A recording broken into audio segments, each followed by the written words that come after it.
Bonjour à tous et encore bienvenue sur cette chaîne de Tata Docta et nous allons parler de la lombalgie.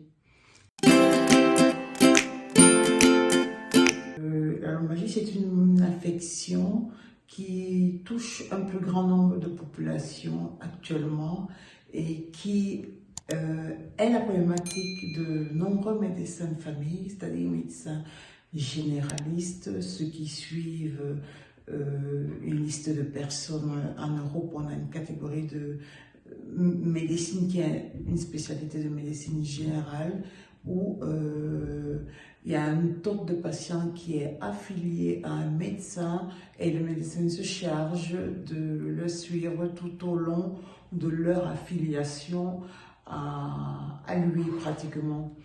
Et c'est l'une des principales pathologies que le médecin de famille relève dans les problématiques quotidiennes de ses patients. Donc, c'est aussi une des pathologies qui est les plus coûteuses dans le système de santé. Pourquoi? Parce que c'est motif d'absentéisme. En général, la lombalgie se situe au bas du dos. De quoi est-ce qu'est composée la région lombaire? La région lombaire est composée de vertèbres, de muscles et de ligaments. Donc, la colonne vertébrale est composée de quoi exactement? La colonne vertébrale en soi compte des disques intervertébraux, plus ou moins, qui sont des petits coussinets qui sont faits de cartilage qui s'intercalent entre les vertèbres. En général, sur le disque, de quoi s'agit-il? C'est la pression en fait qui va s'exercer sur le disque en général, qui peut le faire gonfler, qui peut faire provoquer une rupture. En poussant le cartilage vers aller sur le côté et s'entraîne que le cartilage est hors et a une certaine pression, en ce moment-là, on ressent la douleur. Ok? Alors, les mal de douleur provoqués par plusieurs causes. Nous avons par exemple des affections comme l'ostéoporose, qui est une réduction de la masse osseuse. Nous avons la fibromyalgie, qui sont des douleurs qui sont musculaires et osseuses en même temps.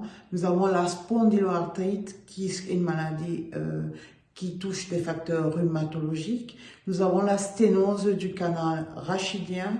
Ça veut dire qu'il n'y a pas, il y a une malformation du canal rachidien et nous avons des grossesses qui peuvent être pour certaines femmes qui leur portent à avoir une surcharge pondérale et la tête du bébé qui peut aussi être par la même occasion positionnée mal et qui fait pression sur d'un côté, c'est-à-dire ça coince un nerf au niveau de la colonne vertébrale et on va ressentir une pression musculaire, une pression du disque qui va créer une surcharge du disque, une pression musculaire, une pression nerveuse.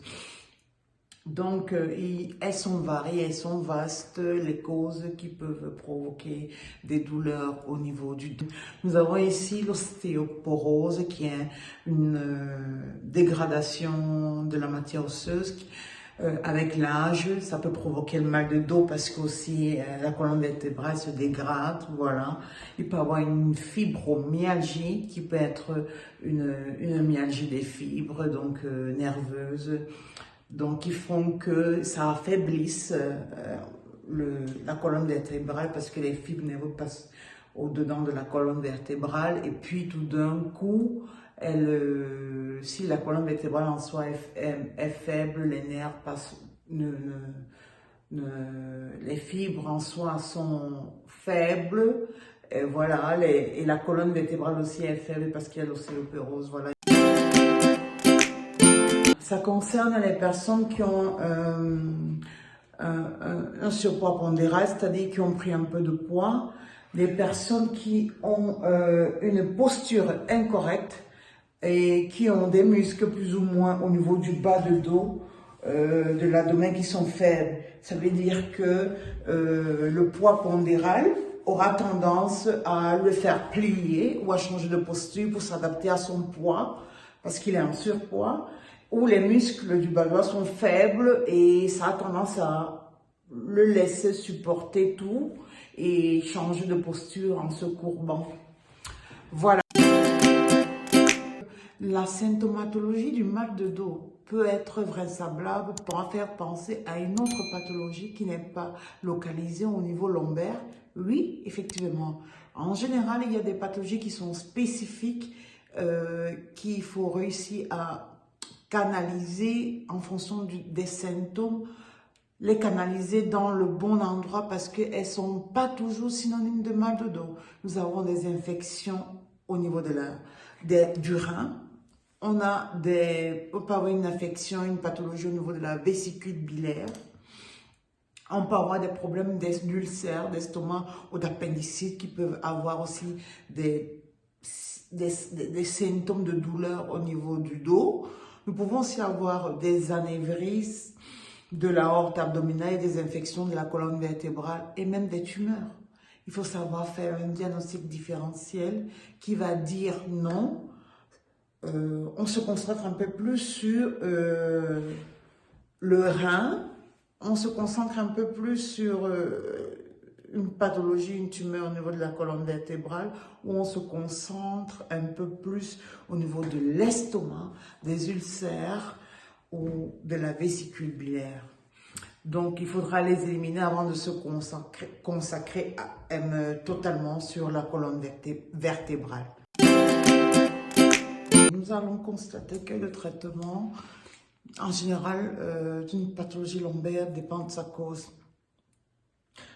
En général, si ce sont les muscles ou les nerfs qui ont été un peu plus touchés, si nous avons des anti-inflammatoires qui sont non stéroïdiens, nous avons l'ibuprofène, le brufène, et nous avons ces opiacés si en général la douleur est plus intense. Il peut aussi y avoir des myorelaxants, mais qui sont sédatifs et qui sont à utiliser avec beaucoup d'attention.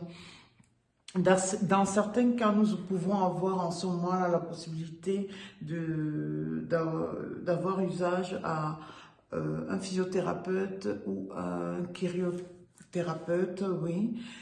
Il est aussi conseillé dans cette alternative de faire beaucoup d'activités physiques. À l'époque, on disait de se reposer beaucoup parce que ça aidait, mais au contraire, l'activité physique est un entraînement à la musculature, musculaire et squelettique.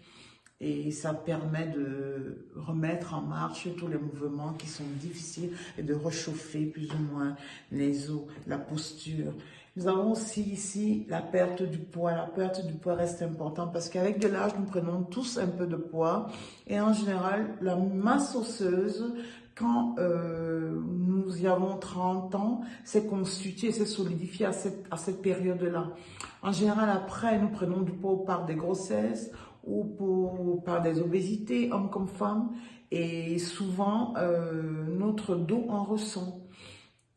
Et il est important en ce moment-là de perdre un peu de poids pour ne pas fatiguer la colonne vertébrale, qui ne pas fait qu'elle se replie sur soi, pour ne pas faire qu'on change de posture, parce qu'en changeant de posture, on la fait souffrir. Et puis, à long terme, ce sont ces séquelles qu'on ressent.